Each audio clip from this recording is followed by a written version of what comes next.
When we started Reach, it was with these two really strong beliefs, right? And those two beliefs guide us every single day. If great technicians are given the opportunity, the support, the systems, the tools, the environment, that they could have happier and more successful careers. And that's this really important part of who we are and what we do.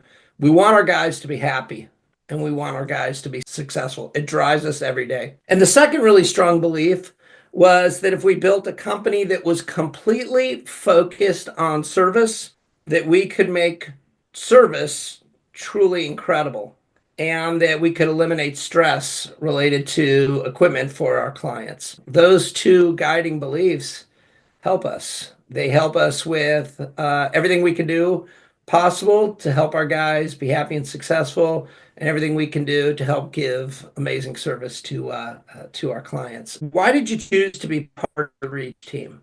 What was the motivation, or the incentive, or the excitement for being part of the Reach team? For me, it was just the freedom as a you have as a Reach technician to be able to take care of your clients at a high level and be able to do what's best for them. And then personal side, just not having to run all over the whole entire state and be dragged around, and having the free time and the ability to create my own day the way I want it to be and make it make sense. Coming to Reach was definitely an easy decision for me in that sense. And so it's been great. Same question for you, Dean. What made you choose to become part of the Reach team? The ability to use the entrepreneurship thinking and able to run my own territory as if it was my own, and then having more time in offices to take care of the client at a much more higher level than when I was with the dealer. When you're with a dealer, they try to stack on as many calls, and that's somebody planning your day for you. Where here, you allot your time in your offices. So you don't feel rushed, and the client doesn't feel rushed. They don't feel like, oh, well, he's just in a hurry. It's more of that personal relationship with clients as far as taking care of them. And I think they know it, they see it. What do you think's been the most rewarding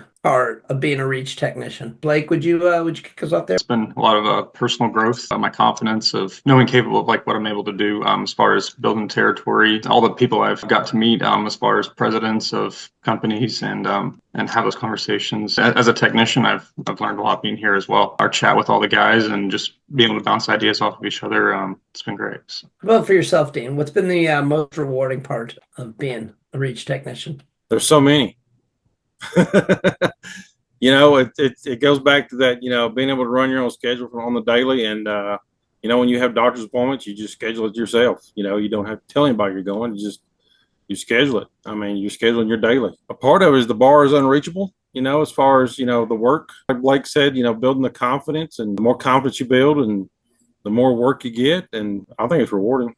Sit around twiddling your fingers. And what has it been like to build your territory? Dean, would you kick us off there? It's obviously challenging because, you're going into offices, you're trying to, for one, sell yourself, and you're trying to sell the Reach brand. But at the same time, being in the industry and in this territory for as long as I was, and having clients, and not just doctors, but the assistants and hygienists and front desk people that I already kind of knew, that it made it not as difficult. But obviously walking into offices I've never walked into before is definitely a challenge.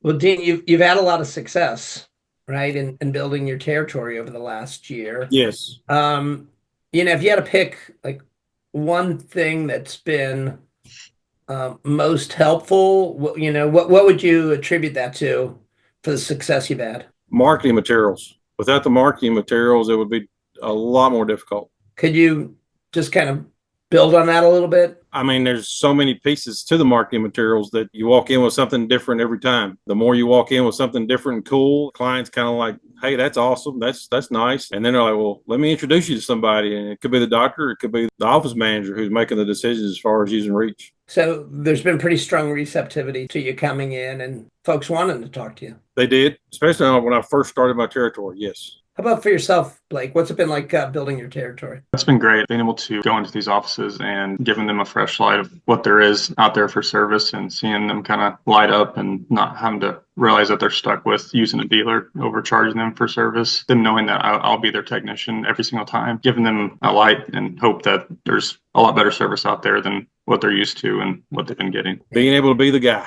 Exactly.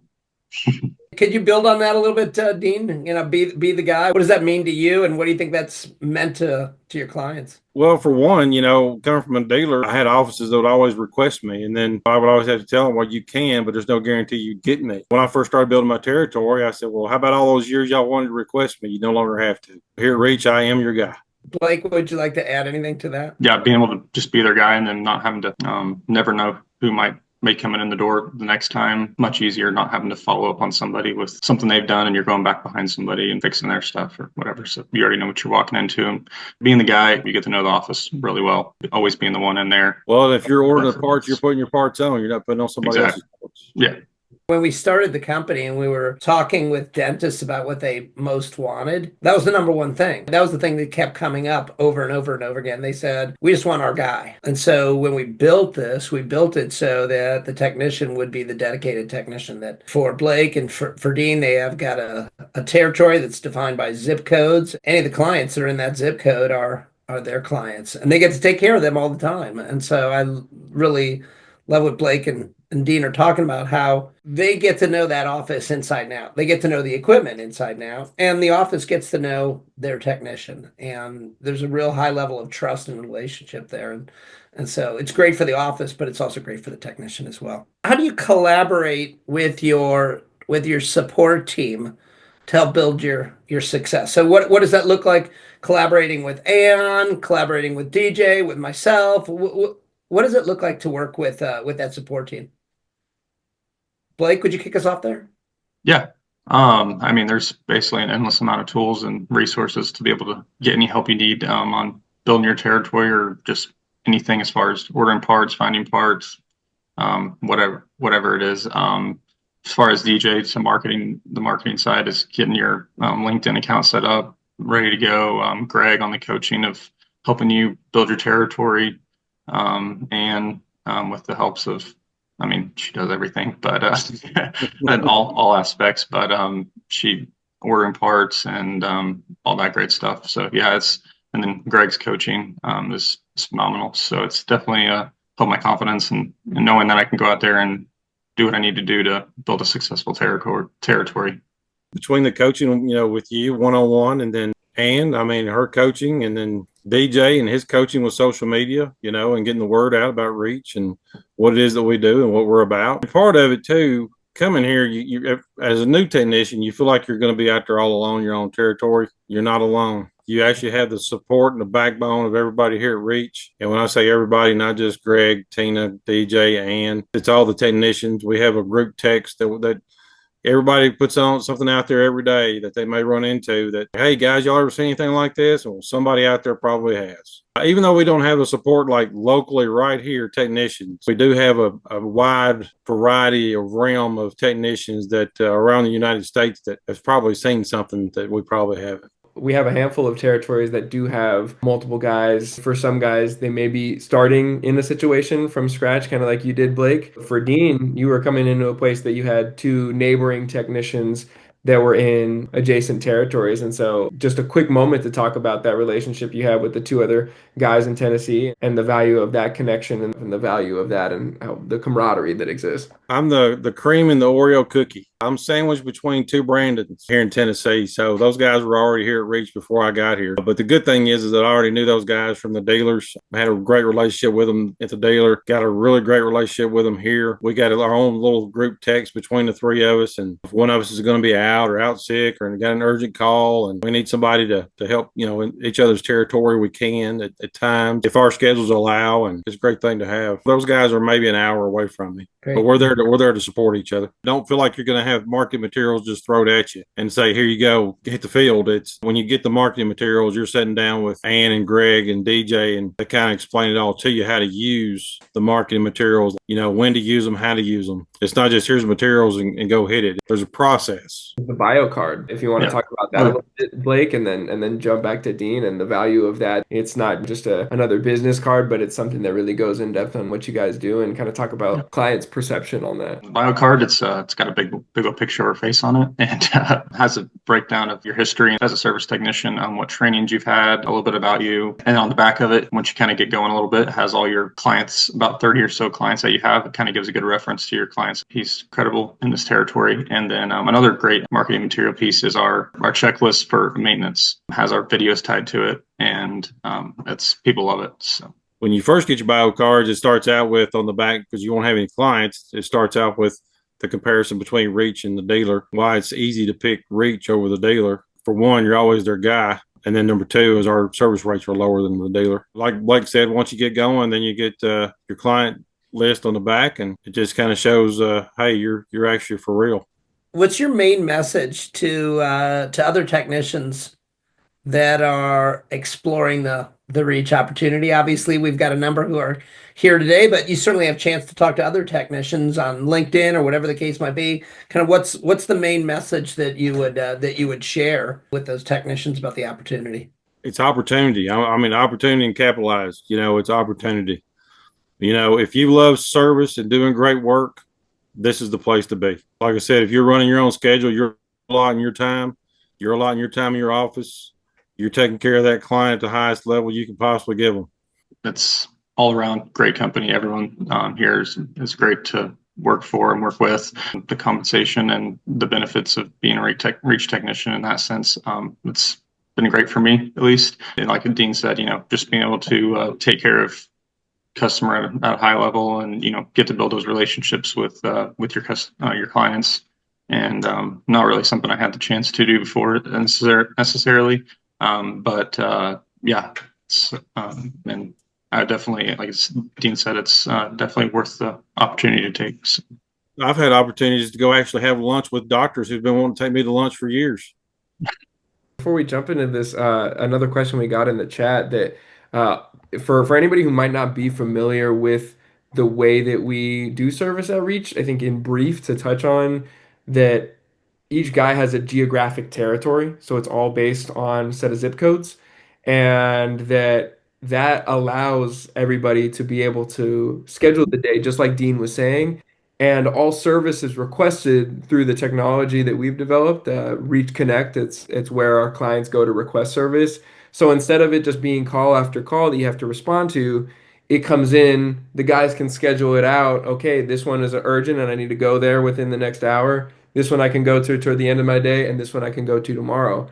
That's what, exactly to Dean's point, allows the guys to have that time flexibility and peace of mind knowing how that's all structured. And that was our intention when we were developing all of this from the beginning, was how do we allow the technicians to have that relationship, and also how do we allow them to have more of control and freedom of that schedule. And it was all with that mix of a tight geography, sometimes larger geographies depending on the territory, but a dedicated geography, and then that all of the use of technology to be able to create that. Reach Connect, I mean, when they, like you said, when they put in the anytime, so you're looking at your schedule where you've already got something planned out. So if it's 2 or 3 days from now and they request it any time, so if you're already geographically going in that area a day or two from now, then you just kind of schedule it then. Or if you're already in that area, then you run it now if you had time. Or my biggest thing is that when I do create accounts, is that I do get somebody's phone number there in the office, and whoever requests service, usually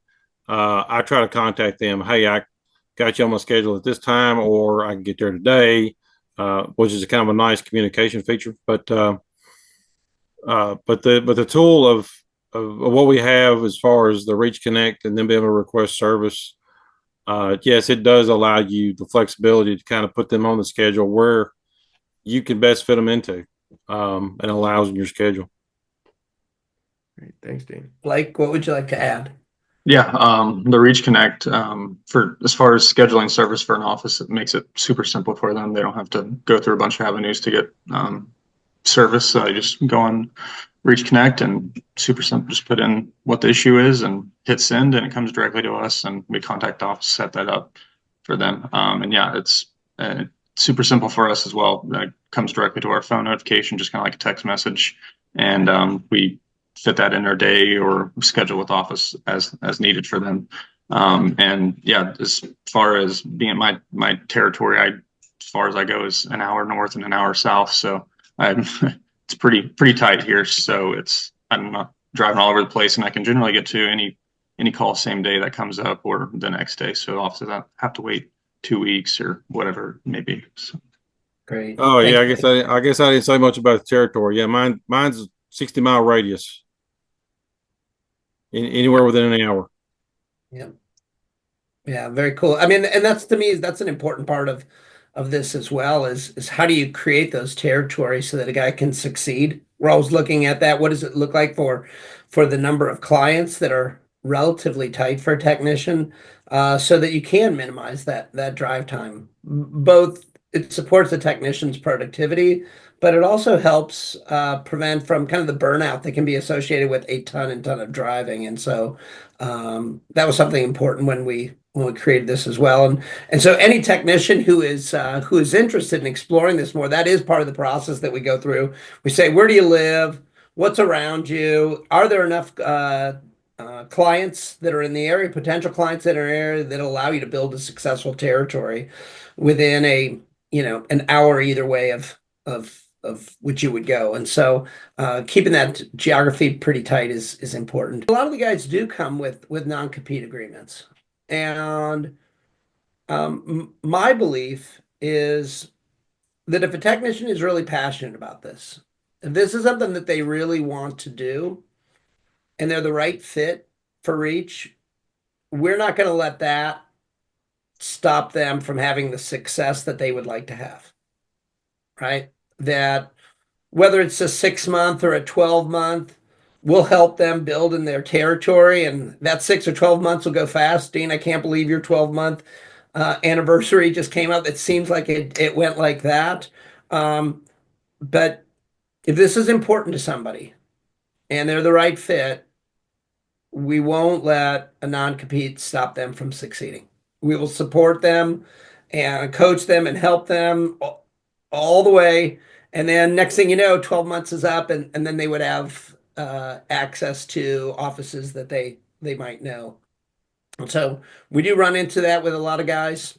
We don't let it stop a guy from succeeding. I didn't have a non-compete, but my two other guys here in Tennessee, they did come to Reach with a non-compete, and they both have been very successful in their territories within their first year. Like Greg said, I just had my 1 year anniversary. I feel very successful and very blessed with it to be where I am now, and still growing my territory. Thanks, Dean. And I guess what I would add is that we're always going to encourage a technician to follow the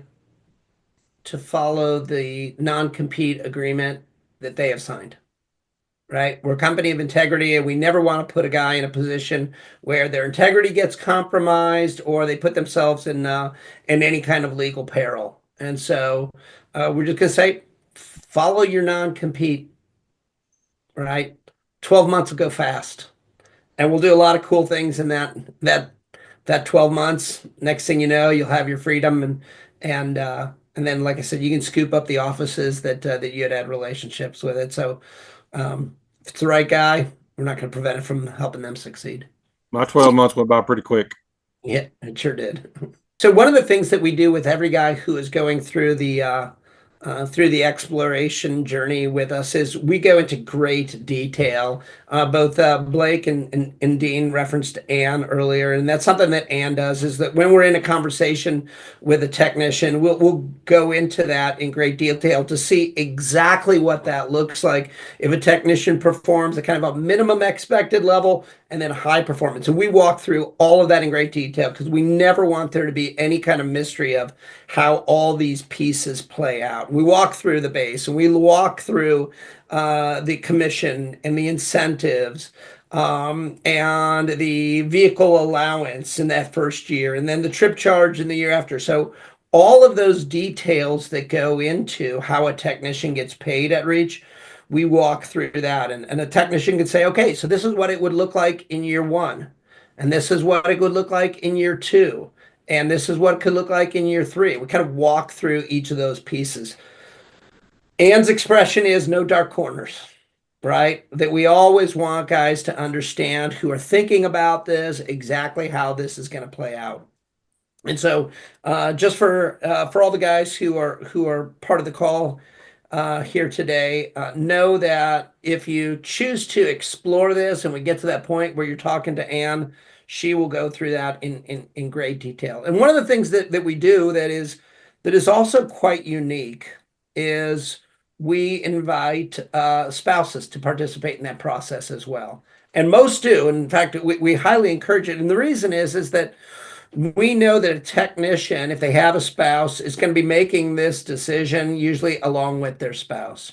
And because the pay and compensation is different, we want to make sure that the technician spouse knows how that works as well. I think that creates a greater sense of comfort of who is this company, what is this company all about, and how does this work. And I know that Julia was part of the process, and Deborah was part of the process, and hopefully for both of them, it gave them a much greater sense of comfort of how this all works. It's something that we do that's a little bit unusual, but I think valuable, right? That I think it really helps. And so kind of in a nutshell, we've got base pay, we've got incentives, we've got commission, we've got bonus, we've got a contribution to an IRA, and then in a technician's first year, we have a vehicle allowance, and then year or month 13 plus, then a technician moves to receiving the trip charge. And so once again, we go into all of that detail as somebody's having that conversation with Anne. And for both Blake and Dean, I guess the first question is kind of what was that like, and what was the value to both Julie and Deborah in being part of the process, and how has the compensation piece worked out for you? Blake, would you be so kind to go first? Yeah, no, I think it was definitely having my wife and part of the interview process and helping her understand because it's totally different than what would normally be with like a dealer as far as pay and the what you can reach as a reach technician as far as pay. There's so many different things. The commission and incentives on parts and labor and outside repair, and there's so many things you can get commission and incentives on. So and let's in that sense. So yeah, it was just I mean, having my wife be able to be there and understand kind of what it was about, and we could make that decision together and know that was the right decision for us. So. Great, thanks, Blake. Dean? Well, I think about the conversation that my wife and I had with Greg on Friday, where I think my wife had made the comment that she still remembers the hiring process where she was included, where she was, included in the compensation model and what that all looked like, and how, I was actually off of the vehicle allowance before year one, and now, getting the trip charges. So I think I surprised myself and her at the same time in the first year. For anybody who does want to, who's enjoyed the conversation and wants to go and start that journey, on that technician's page on the website, and I'll drop the link in here in a moment. You can learn a little bit more about the technician experience, and there's a form on there if you haven't filled that out before, that you can go through, and then we'll be able to really start that conversation and get going with you. So for any of you here who want to go through that, like I said, I'll drop that link here in a moment, and after the call's over, that's a great next place to be able to go learn more about who we are, what the tech experience is like, and then get that conversation started with us. And yeah, we're looking forward to hearing that. So when they said, they don't buy your vehicles, they don't buy your tools, the vehicle is yours, the tools are yours. To me, I feel like I capitalized on it because, I get to use my vehicle for personal use, which I do, and it's great. And I get to organize my truck how I see fit. And I don't have a big van that I'm driving around because we don't install equipment. We don't sell equipment. So all I have in my truck is my tools and my parts. I got to pick the vehicle. So yeah, exactly what Dean said there. And then as far as having to buy your own, I mean our trip charges basically now that like Greg said, you get your first year allowance for your vehicle, and then after that you start getting the maybe different for everybody. I don't know exactly, but the you start getting 100% of the trip charge for each service call. And so for me, that well over exceeds the amount of my car payment, gas, insurance. Well, it covers that, and any tools or anything I need for stuff. I'll add a little piece to that, and it kind of goes back to the beginning, right? When we were forming the company 8 years ago, I asked a group of technicians. I said, "Okay, let's talk about vehicles. What's the ideal situation for you?" And five guys that I really trust and really valued, and they said, "Hey, let me have my own vehicle and just give me the trip charge, right?" And I thought about it and I said, well, I think we can do that. I think that'll work out okay. And one of the things we realize is that in a technician's first year, as they're building up their territory, their trip charges may not be enough to cover that cost. So what we did was we identified what the typical cost was for a vehicle in year one, and we now provide that as a vehicle allowance in year one, and then when year two rolls around, now the guy's trip charges have usually exceeded that vehicle allowance, and so now they're just getting those trip charges. And Daryl's not here, but Daryl's a high producer, and he probably does about four, maybe five trip charges a day. Our trip charges are pretty conservative. They're $35, but 5 times 35, $175 a day times 22 days in a month typically. It's not uncommon for Daryl to have a month where he collects $3,000 or so in trip charges, and that absolutely more than covers his cost, and he keeps whatever he gets, right? 100%. And we wanted to make it so that it was easy for our guys and that it rewarded them for being productive as well. And now they had the flexibility to pick whatever kind of vehicle that what they wanted. And once again, going back to the beginning, that was what our guys asked for, right? That's what guys asked for. We said, well, all right, let's give it to them. One of the things we started the company that was important is that we wanted our technicians to feel like they were this absolutely critical part of the company, at the center of our company. And so I wanted all of our technicians to be W-2 employees. And so that's a question that I oftentimes get asked. Are the technicians 1099? And no, I didn't want it to be a contract relationship. I wanted there to be this sense of closeness to what we were doing. And so all of our technicians have access to medical, dental, vision, and an IRA. And the company puts in the same amount for each technician, and then that pays for a good portion of their insurance, depending upon which plan that person selects.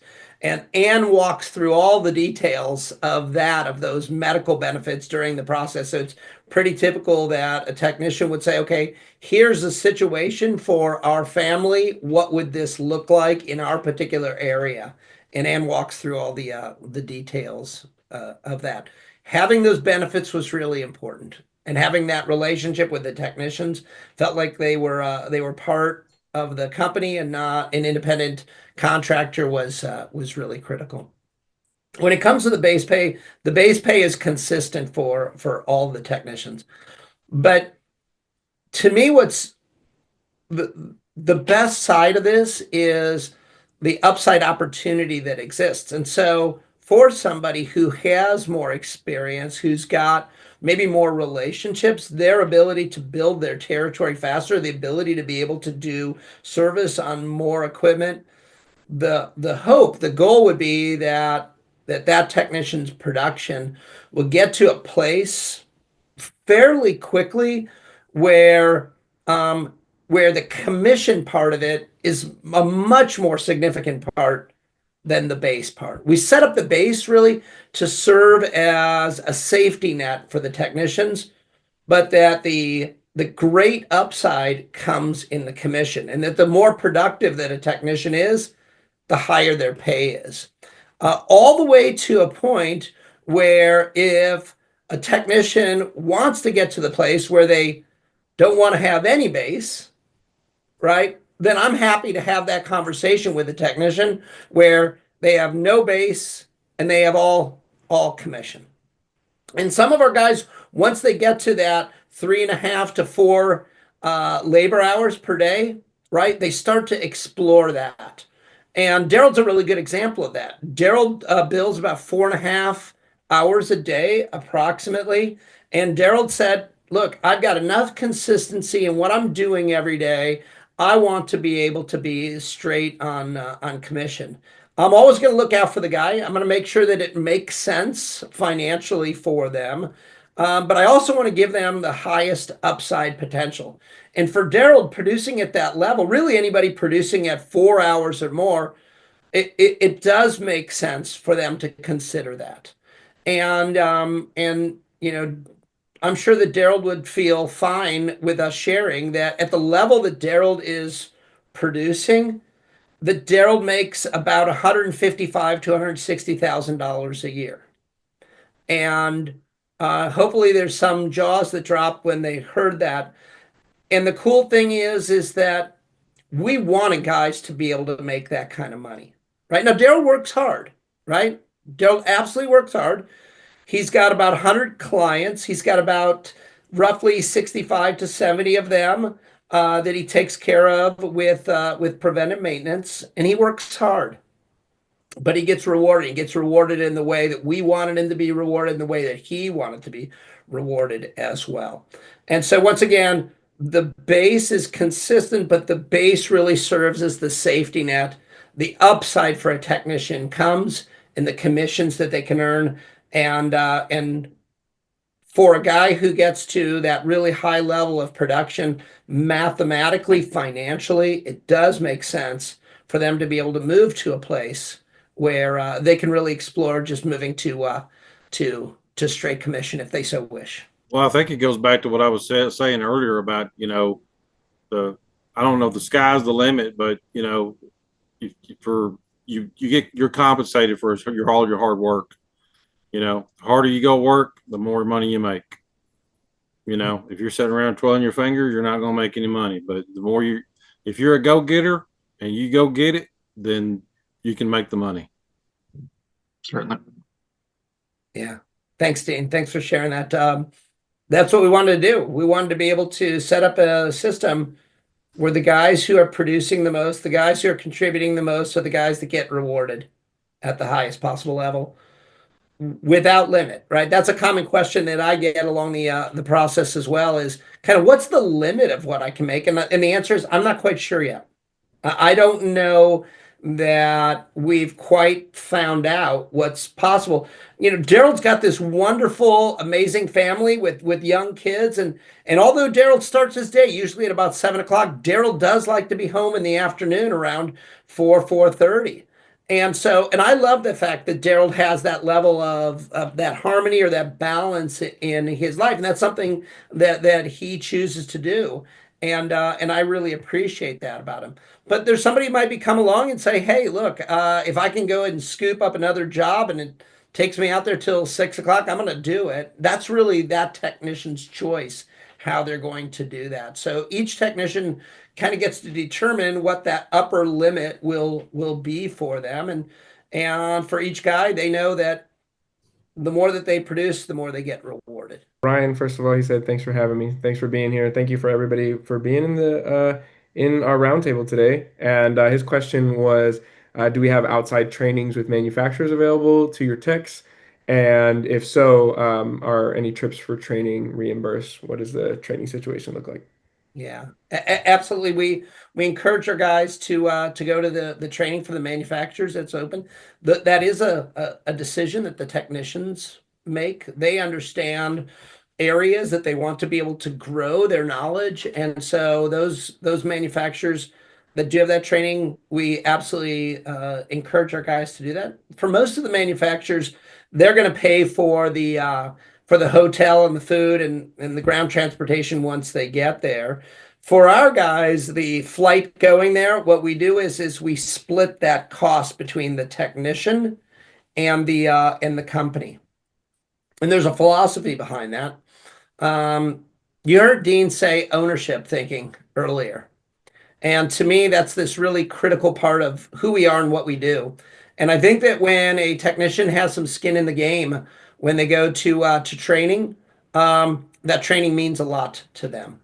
And so when a guy is saying, "Hey, I'm going to make this investment in it for my good, for my knowledge, for my support, and being able to help my customers," they that investment that they make means that training means a lot to them. And it's going to support them in helping to either be more efficient in the field and they get the benefit of that, or be able to do more service jobs in the field and they get the benefit of that as well. We do have a program here called Reach Hero Points. And so every single quarter we get together. In fact, we're getting together later this week called Reach Rally. And at Reach Rally, we celebrate the accomplishments of each of our technicians as they reach different success levels and milestones. And so the guys get hero points for those different levels. And the guys can use those hero points for anything they want. They can use it for tools. They can use it for uniforms. They can use it for travel, for training, or they can just use it for something that is completely personal, right? We open it up so the guys can use those hero points. And so it's not uncommon for guys to use their hero points for their half of the flight to manufacture training as well. But we definitely want our guys to go to the training and we want our guys to have skin in the game in it as well. Parting thoughts for everybody. Blake and Dean, thank you so much for being here. Love working with you guys. Appreciate what you guys do every day to take care of our clients, and appreciate you sharing your experience here. And Deej, thanks again for helping to coordinate this and facilitate this. Thanks to everybody who is here, participating, listening, asking questions. Really appreciate your interest in this. Our company was set up to give great technicians opportunity, right? Opportunities that didn't exist anywhere else in the industry. And that is the cornerstone of who we are and what we do, is being able to help each guy be able to reach their potential, reach their goals, and reach their dreams. And so when you take a look at that little Reach R that you see on the logo and you see on the website, and our guys see every single day, those three little lines in the Reach R, they mean something. They mean something to me. They mean something to our guys. And those three little lines mean reach your potential, reach your goals, and reach your dreams. And that is what the focus of our company is. Because if we do those things every day to help our guys do that, then they'll have happier and more successful careers. And there's probably nothing more powerful that we can do than do that for our guys. And so once again, guys, thank you so much for being here, and thanks for all of our folks who attended. Appreciate you being here. Yeah, Thanks, everyone. everybody. Again, next steps, feel free to reach out to us, and that link that's here in the chat, it's just reachforservice.com/technicians, and we look forward to having further conversation with you. Thank you all so much. Great. Thanks, everybody.